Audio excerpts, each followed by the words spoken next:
Welcome to Voices That Move Us. This podcast is hosted by the 2025 Fellows of the Washington Leadership Institute. WLI is a leadership development program in Washington State that seeks to recruit, train, and develop traditionally underrepresented attorneys for future leadership positions. We are celebrating 20 years of the Washington Leadership Institute, a visionary collaboration between the Washington State Bar Association and the 3 law schools in Washington. Each episode features compelling stories from WLI alumni, diverse attorneys who have gone on to lead in powerful, sometimes unexpected ways across law, policy, business, and community. These are the stories that build legacy, fuel change, and inspire a more inclusive future. Today, we are joined by Washington State Supreme Court Justice Mary Yu. Justice Yu is an integral member of the Leadership Institute, having served as a co-facilitator for most of the program's history. Upon joining the Washington State Supreme Court in 2014, Justice Yu became the first Asian, first Latina, and first member of the LGBTQ+ community to serve on our court. Justice Yu also served as a trial court judge for the King County Superior Court for 14 years. She has dedicated her career to public service and still finds time to mentor attorneys throughout the legal community.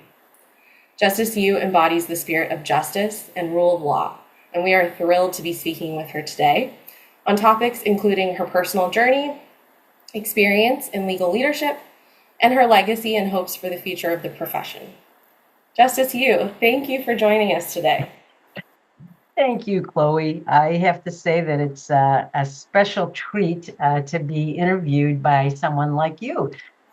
You have a special relationship to me as a former clerk, former extern, and somebody that I greatly admire. So it's fun to be here with you.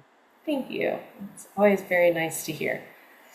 So I'd like to start a bit with your background, maybe some influences from your family, and your early motivations for entering the law. So I will start by asking if you could share a moment from your early life or upbringing that planted your seed for the journey into the legal profession.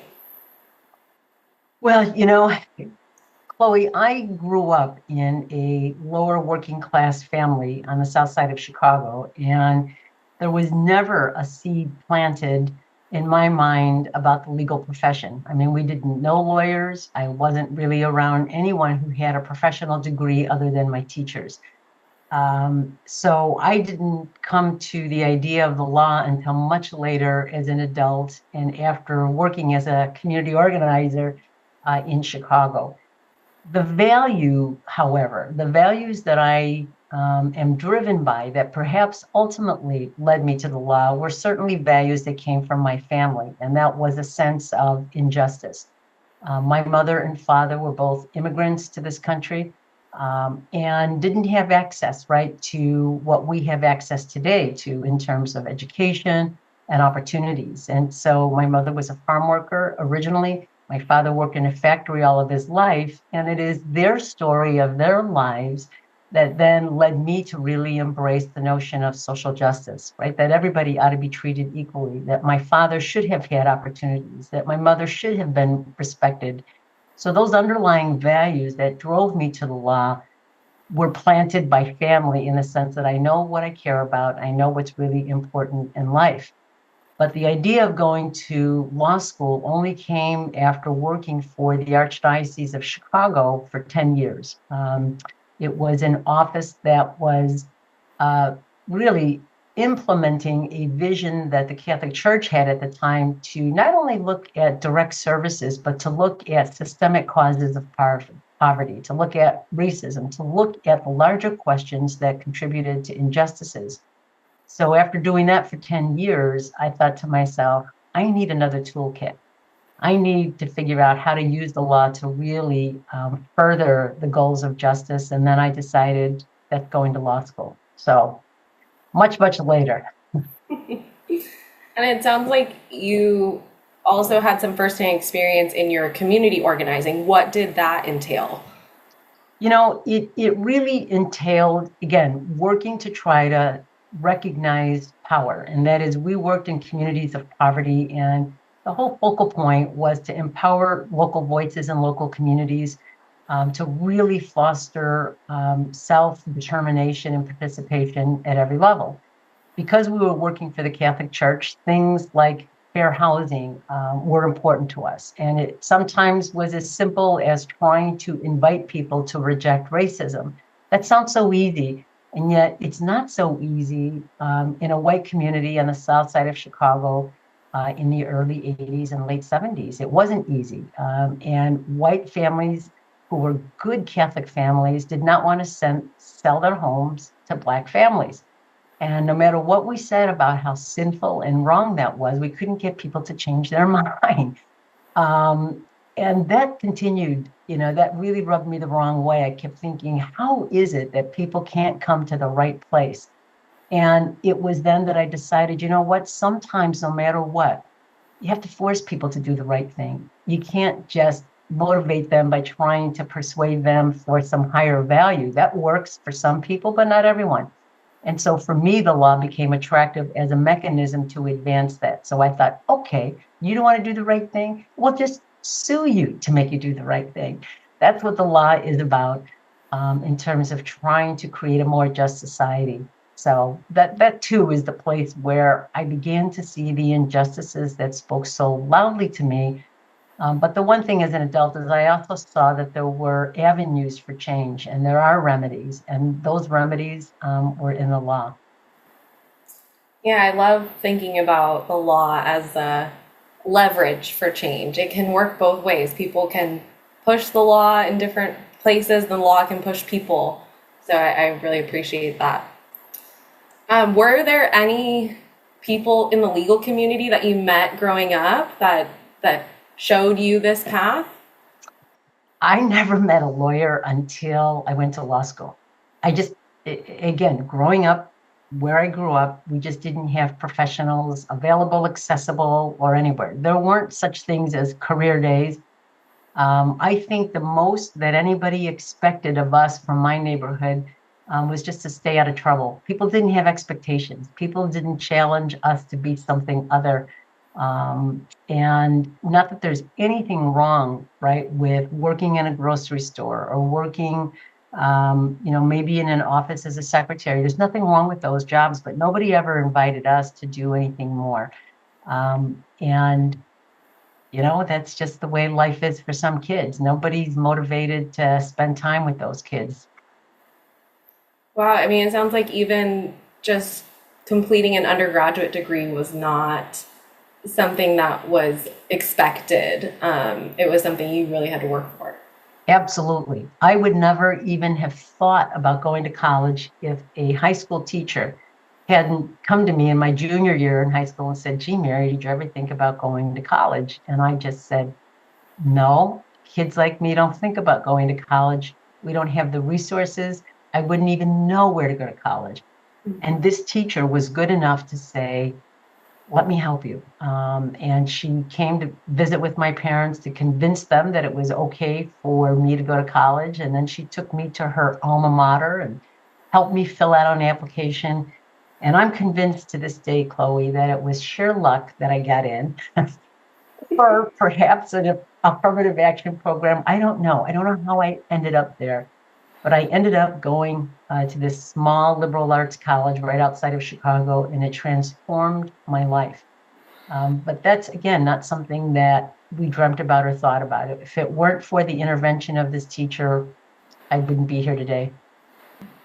Did you recently receive an honorary degree from that college? I did. I did. I'm pretty impressed that you know that. I keep Um, up. I was just invited back. The place is now called Dominican University. At the time, it was called Rosary College, and again, small liberal arts place. And I did just receive an honorary doctorate from them. And you know what? They are still a bridge institution.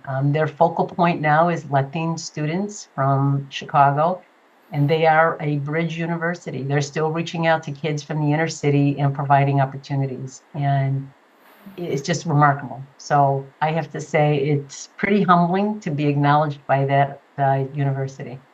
Yeah, what a full circle moment to get to come back and then be the maybe be the inspiration for people going to just starting out on their education journey. That's very cool. Yeah. So if I've done my math right, and I can't say that I'm great at math, I think you've been a public servant for about 40 years or more at this point. Can you tell us about how you got into public service? Right. Let's, I mean, public service was also working right out of college for the archdiocese, for the bishop. So that was 10 years of doing that organizing. So once I went to law school, the thing that happened to me is I went to the University of Notre Dame and fell in love with the barristers, right? Trial advocacy. That just really was something that seemed so exciting. And I was part of the barrister team. And then I have to admit, I was convinced that I needed to be in the courtroom. I wanted to be a trial lawyer. And the place that you have the opportunity to be an actual trial lawyer then and now is prosecutors or defenders, right? They were in trial. And so I ended up with an internship opportunity in the King County Prosecutor's Office. And it's just coincidental. I had moved to Seattle shortly beforehand, and the Notre Dame Alumni Network is a very strong network. And there was somebody in the prosecutor's office who said, you should come and intern in our office. And that's how I ended up there. I mean, it was just relationships and connections. And then I just stayed. So while you were at the prosecutor's office, did you ever think about how you wanted your career to, or what you wanted your career path to look like? Did you see yourself joining the bench as a prosecutor? Chloe, I did not think about being a judge at all. I saw what I saw, and of course, in the back of my own mind, I thought I would do this differently or I would do that differently. But I never thought about it because it just didn't seem something that was reachable for someone like me, right? That little voice that always says, no, no, no, no. And it wasn't until a judge who was retiring came to me and said, I'm retiring, and I think you ought to apply to be a judge. I was a very young lawyer when that happened. And she said, I still think you should apply. I think you have a lot of life experience, and go ahead and do so. So I did. And the person who was sitting in the chair opposite of me, who had the power to make me a judge, was Governor Gary Locke, right? The first Chinese American governor on the mainland. And I had known Governor Locke because he had worked as the King County executive, and I knew him from the community. And I didn't know what I was doing when I was sitting there. And it wasn't until Governor Locke said, Mary, I need to know from you whether or not you really want to be a judge. I need to hear that from you. And I looked at him and he said, I need to hear that. It dawned on me that he needs an answer right now. And he just said, if I were to appoint you, he said, I need to know that you would accept it. And I looked at him, and for probably was just maybe a minute, my whole life flashed in front of me. And I thought, you know what? This might be one of those opportunities that if I don't say yes, it may never come back again. I may never have this chance to be sitting across from the governor of the state of Washington, who's saying to me, I'm going to take a chance on you, but I need to know you want to do this. And then I just thought, I don't know what I'm doing, but I'm going to say yes. And I would have to say, Chloe, that changed my whole life and my whole perspective on the possibilities of where I might go with my career. And I didn't plan steps out, but before I knew it, the governor had appointed me. I had to stand for election, and it was remarkable, a remarkable job. I didn't know what I needed to know, and it was really important to acknowledge that and say, I'm going to learn and I'm going to be the best judge that I can be. I have to ask, maybe personally, but also for listeners, you talked about this little voice that tells you, you can't do that. That's not for you. How do you get that voice to be quieter? Has that voice gotten quieter for you? No, it hasn't, Chloe. I think it's in my makeup, and I've talked about this with others. I use it, frankly, now as sort of a two-step process. One, it keeps me in check because sometimes you can think you can do everything and you can't. But the other is it motivates me to work hard because I still, at our table at the Supreme Court, feel like I don't belong there. I sit there and I think, oh my God, I'm sitting there with these 8 brilliant people. I look at Justice Johnson or Justice Mattson, who've been there 30 years and they know so much. And I think, I'm never going to know that much. And it's okay to say that. It's okay to have that little voice back there because you know what I do? I work really hard. I really work hard. If I have to read a brief 2 times, I don't apologize for that because I really want to comprehend and I really want to understand. So, I think it's part of my DNA. It's just the makeup of feeling like maybe I don't really belong here, but here I am.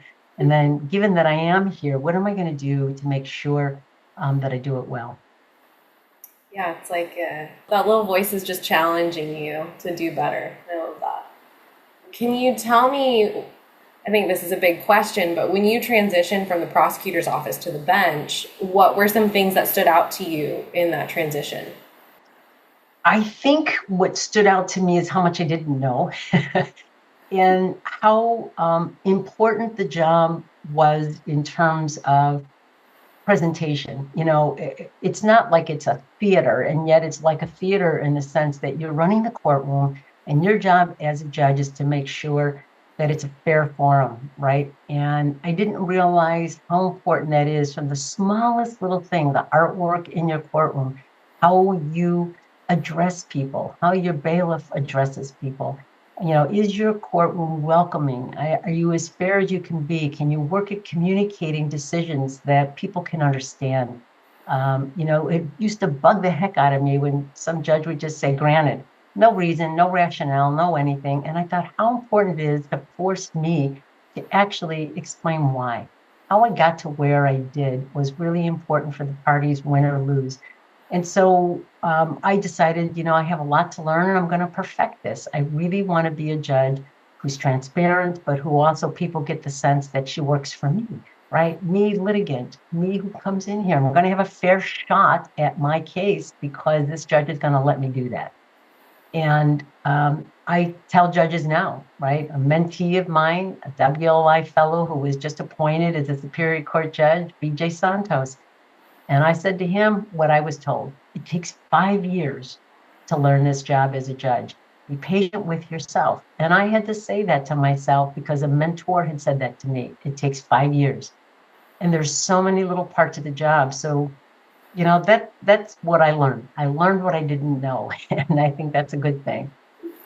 Did you feel that you knew even less transitioning to appellate court? That's a great question. I learned once I came here what I didn't know and that I should have known and that every trial judge should know. And most trial judges do not know how the Supreme Court makes decisions. And part of it is because it's the Supreme Court's fault, right? We keep the mystery about ourselves, and I don't think that that's necessarily good. And on the other hand, when I came as a trial judge, and I still believe this, I always felt trial judges know more than anybody in the world. We're in the trenches, we know, we see, and I still try to be deferential to trial court judges because they are in the trenches and they're working hard and they do know a lot of things firsthand. Um, so I would say now sitting here, I realize how difficult the job is to really decide questions of law. We're not resolving facts anymore. That's been done. And we're shaping the law. So it's not like it's a bolt of lightning that comes down and somebody says, this is the law, hand it down to everybody else, right? We're hammering it out and fighting it out. And I didn't know that I needed to be an advocate again. I have to be an advocate in that room because everybody's fighting for their principles and how that comes into play. And I finally learned, right, I have to be the advocate too for my values, for the people that never had space at the table before, right? So sometimes I feel like I got to speak for people of color. I've got to speak for all of the queer community, or I got to speak for all women. I have to speak for the voice that never had one, or the farm worker. I feel like I have to bring that into the room because we weren't there before. And that's hard work to figure out what's the space. And then how do you debate other people to say, yeah, the law should include us.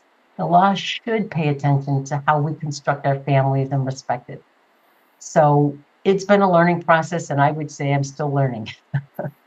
So you'd say it takes more than 5 years to learn the state Supreme Court justice job? I'd say it takes a lifetime.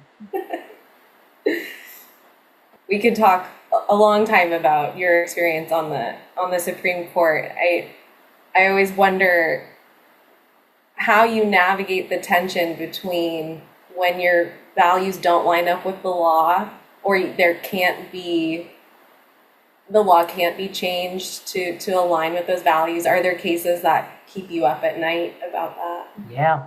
Yeah, but the one thing, there are many cases, but the one thing that we didn't have at the trial court, and that is at the appellate level, you can write a dissent. There's always room for the voice of disagreement or concurrence or putting a fine point on it or taking the majority and interpreting it in a concurrence. We have the power to do that. And there's power in dissent. I know that there were some cases where I wrote a dissent because I wanted the parties to know that I heard them. I wanted, especially juveniles who were going to remain incarcerated, I wanted them to know, I hear you, I see you. This might not be it, but I hear you. And, so you don't always get to have your way in the sense of how the law should be interpreted or applied. But we have avenues to express it. The trial court, you got to make that call the way the law is given to you, regardless of whether you like it or not, right? You just do it. But for us, it's a matter of writing that concurrence. And Cloie, as a former clerk, right? Wrestling with, do we have something to say that's going to be worthwhile and somebody will read? And sometimes they're persuasive enough to flip the opinion. That's right. Yeah. That's right. It's very important work in those concurring and dissenting opinions. Where do you see your career going next? I see my career going next into the world of volunteer work. I am not going to be a person who stays forever. I don't want to retire and then die. So my next career will be volunteer work, and it will probably be maybe teaching a class at one of the law schools, teaching young people to read, because so many, especially kids of color in our communities, lag behind in terms of reading. And if you can't read well, you're not going to do well. I think maybe, I don't know, get re-engaged with some community groups again. I have given up my First Amendment rights to political opinion for a long time. So once I step down as a judge, I get to do that all over again. And I'm looking forward to it. I'm looking forward to seeing what you do off the bench, but I would like you to stay on the bench for as long as you can. I'm very happy to see the current makeup of the court. It's really great to see and what the court is doing with that set of values and that experience. Yeah. Well, I never thought I'd see a court where the majority of people on the court are people of color. I didn't think I'd see that in my lifetime. Yeah, it's incredible. And it shows. We are a leader in the nation in that. And I think that's so cool. Well, kind of related, you yourself have been a first of many things. You've broken a lot of those barriers. How has that experience, kind of being the first to do a lot of things, shaped your approach to leadership and your leadership style? I don't spend a lot of time thinking about the fact that I'm the first. I spend time thinking about how important it is to break barriers for others as well. All of us face them every single day. Sometimes those barriers are within ourselves, right? That little voice there, or that imposter syndrome, or fear of not knowing. And there's nothing wrong with admitting you don't know. So for me, when I think about, myself, but more importantly, thinking about leadership style and what I can show others, is to have confidence, right? That's why I got involved with WLI and other organizations that would help, especially women of color, build confidence. Trust yourself at the end of the day, that little voice that says you're worth it, you belong here. And all you need is, right, a nudge of support. You need a cohort, you need people who believe in you, and then you need to have, right, the ability to take that one step forward. So, I think I've spent most of my life trying to encourage others to do that, because I personally know how hard that is. I know how hard it is to walk into a room and nobody looks like you, and you don't know whether you're safe in that environment, right? Or you don't know how to step across the room to meet people you've never met before, ever never seen. That's hard stuff. And so I feel like the more we can break those barriers down for people, the more successful others will be. And I don't know. Again, it's still hard. It's not easy. And once you do it 1,000 times, it's a little easier, but deep down, it's still a battle all the time. And I just believe that my leadership style is to try to make people feel included as much as possible. I can certainly attest to that. You have instilled a lot of confidence in me, so that you are on the right path. You are doing what you set out to do. So I'd like to talk a bit more about your involvement with WLI. What first brought you to that program? It was an invitation by the founders to get involved.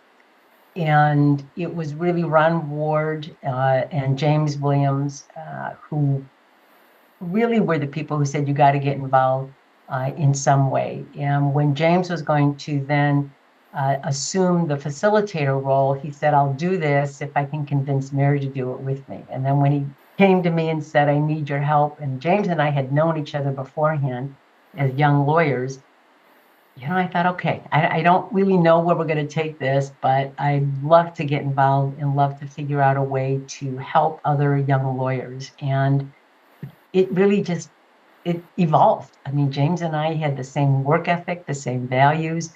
The two of us have lived in similar ways in terms of having to sort of prove to yourself and to the world that you're capable and competent and you can do the job.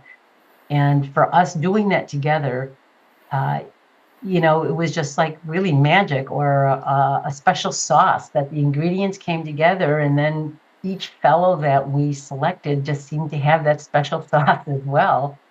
And it just worked. And before, I have to say, Cloie, really before I knew it, 17 years had gone by where we had these incredible groups of people who came through.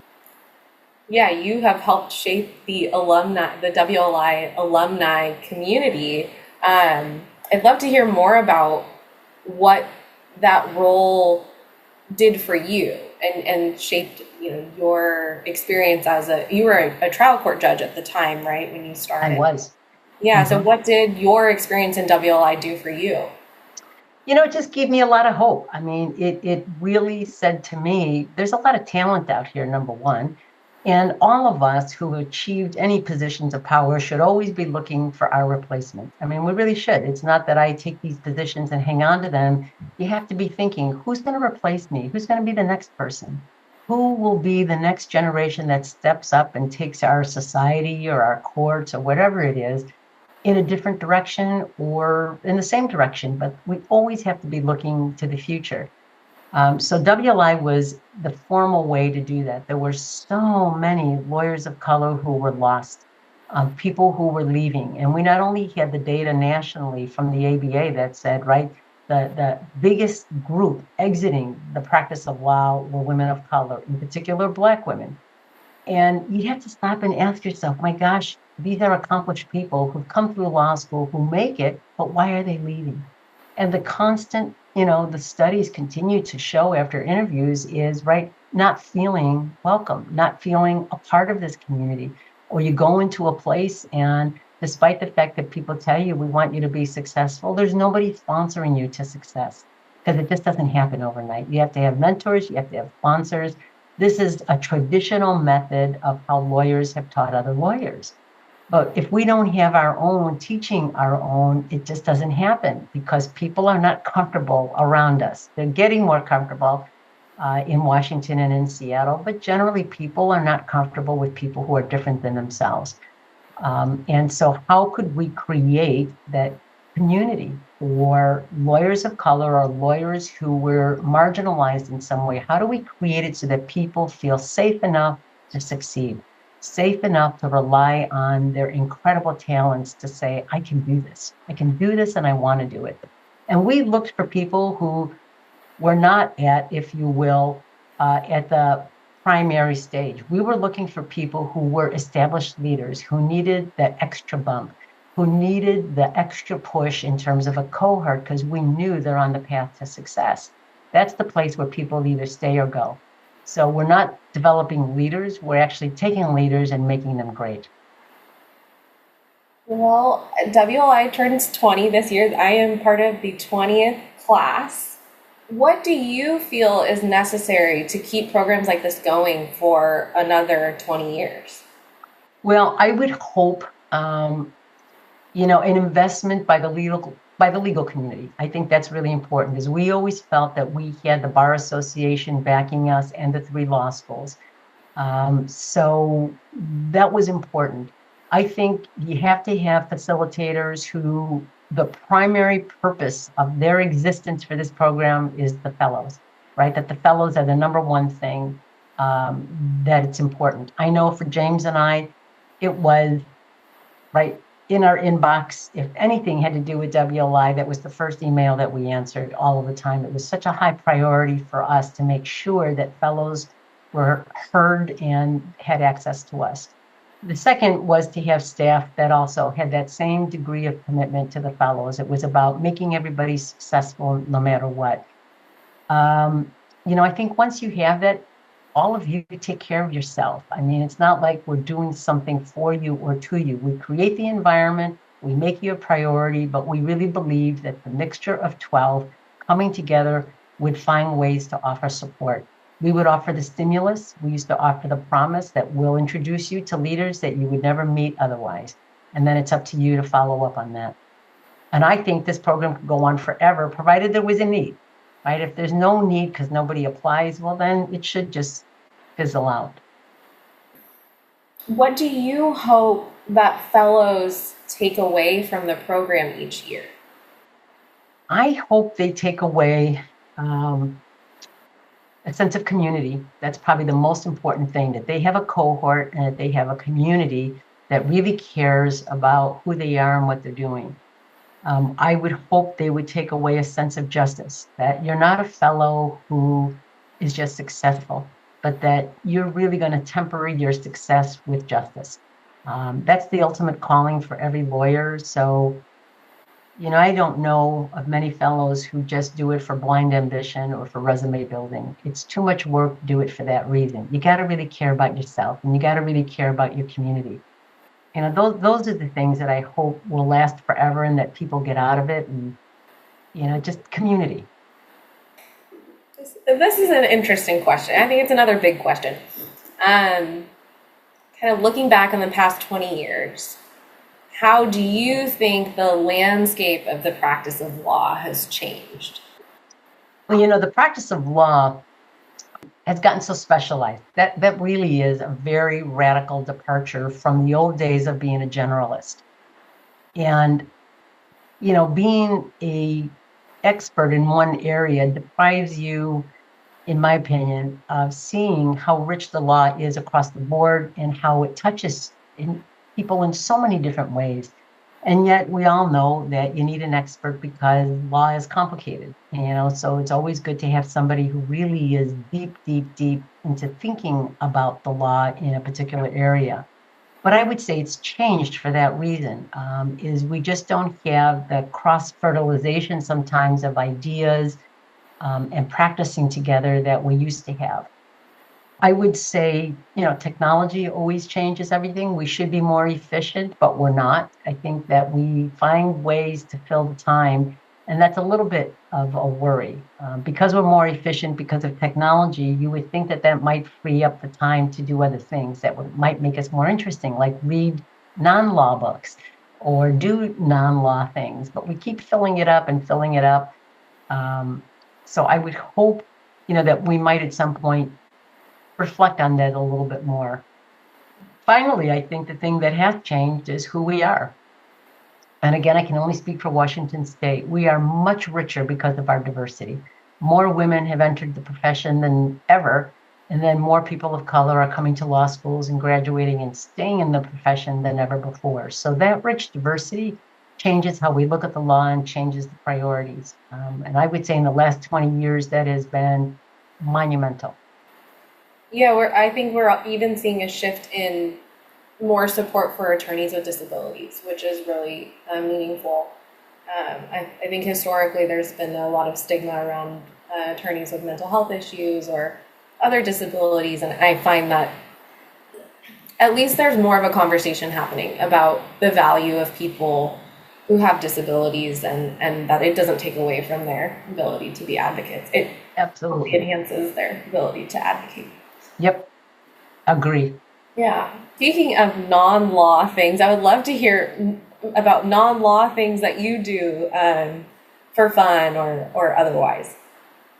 Gosh, I have to say that there's not enough time to do the fun things. And so that's always a problem, right? In terms of the volume of work and committee work.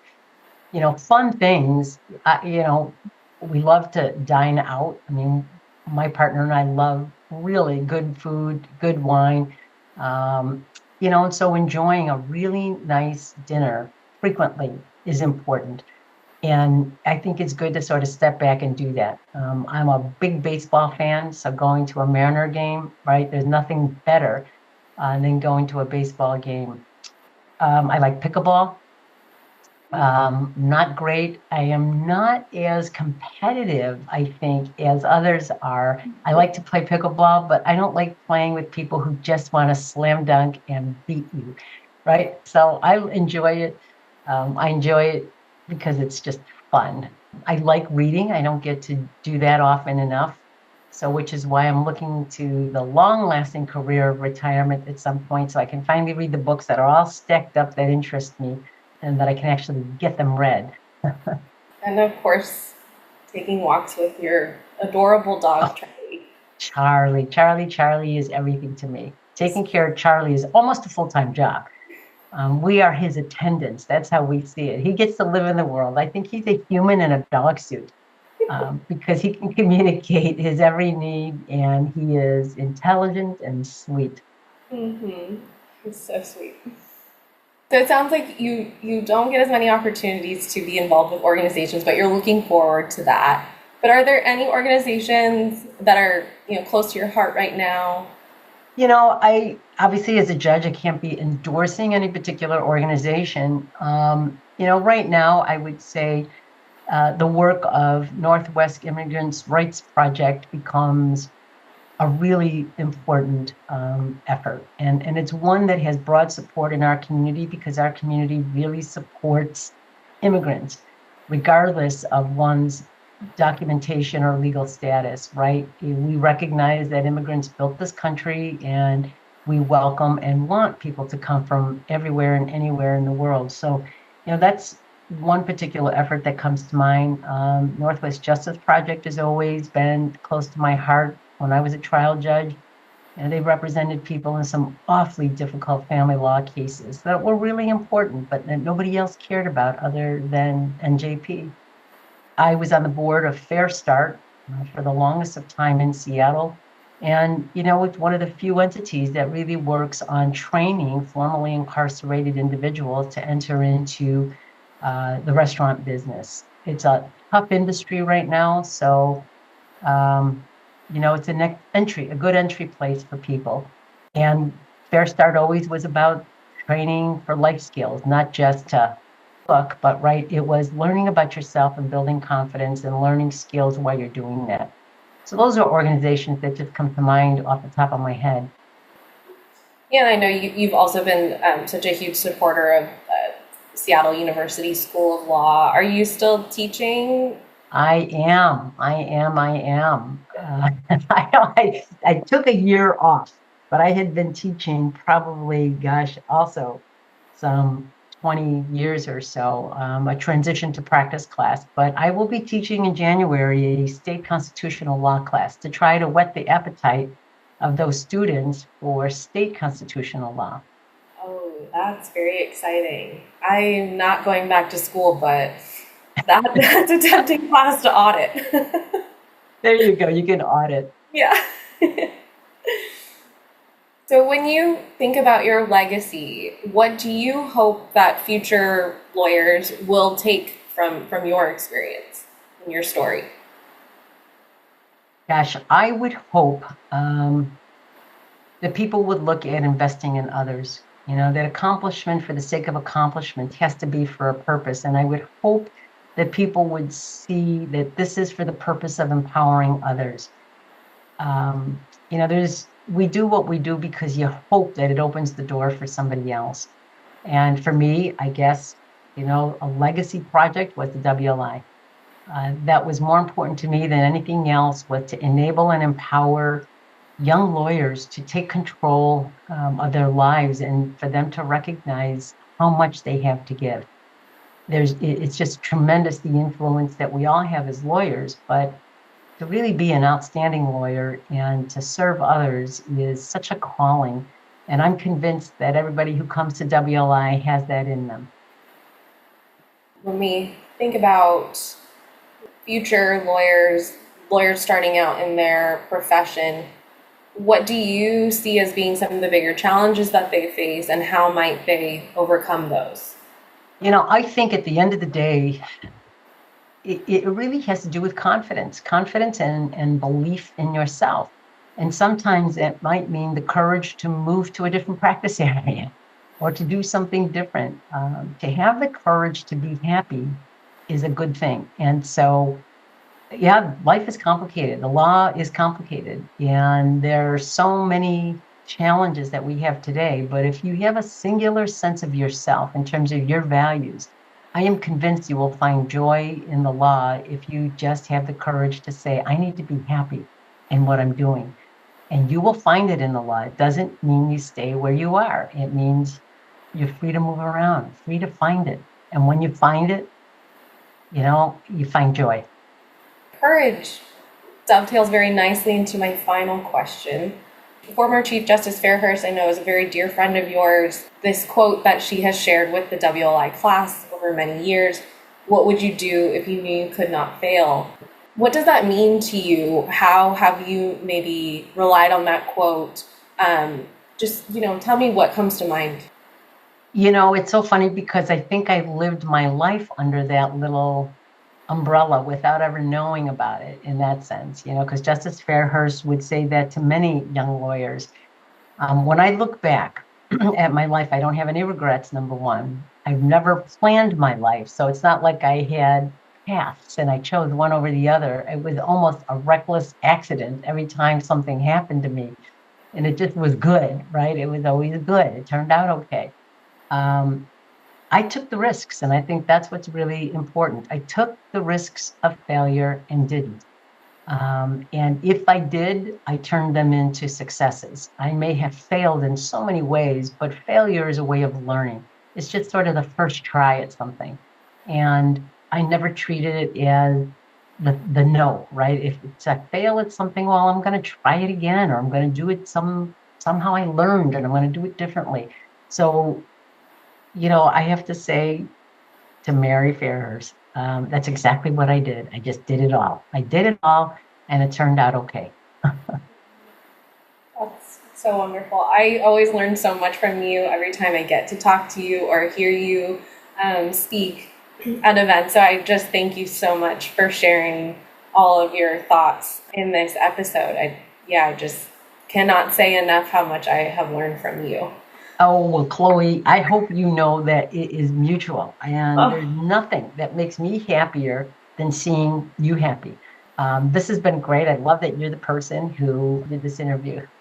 Thank you. I think the fellows determined that it could not be anyone else. Happy to do it. Thank you for listening to Voices That Move Us. Check out our other episodes featuring prominent leaders in the Washington legal community.